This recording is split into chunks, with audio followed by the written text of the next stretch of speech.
Neieškok į lietaus debesį,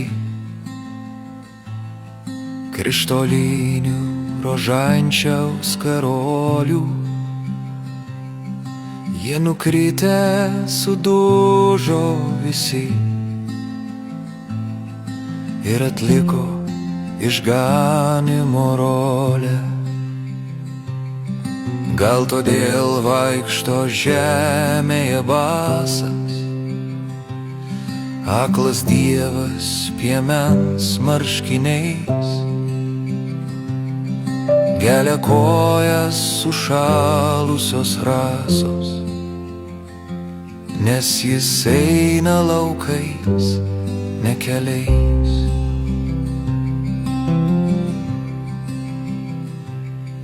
Nes jis eina savųjų ieškoti, pasiklydusių ryto rūke. Šalia Nemuno krantą vingiuota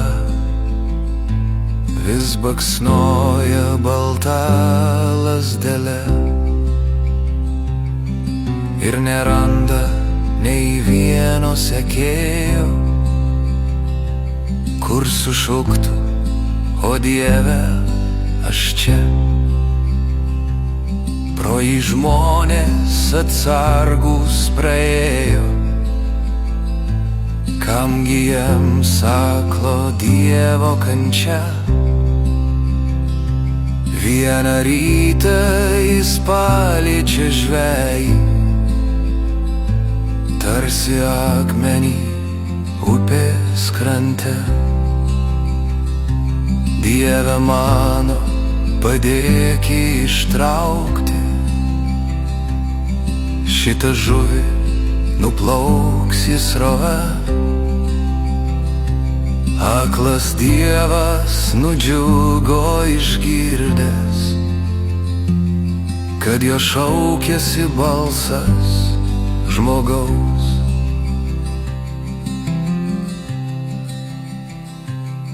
Nesvarbu, jog iš vakaro girtas, bet brangus savo žuvį sugaus. Jeigu Dievo jūs šauksitės, eikit mūsų Nemuno upės krantu. Klūpo jis šalia žvejo ir meldžias ant vandens išplautų akmenų, o aplink išsibarstę karoliai krištolinio rožančiaus tranties.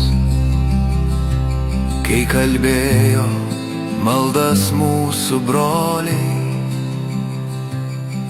kritę žemėj lietaus debesies.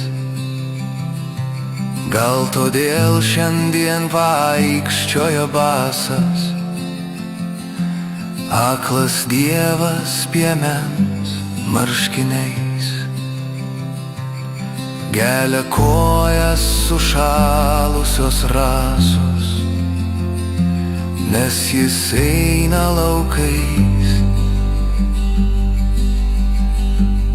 ne keliais.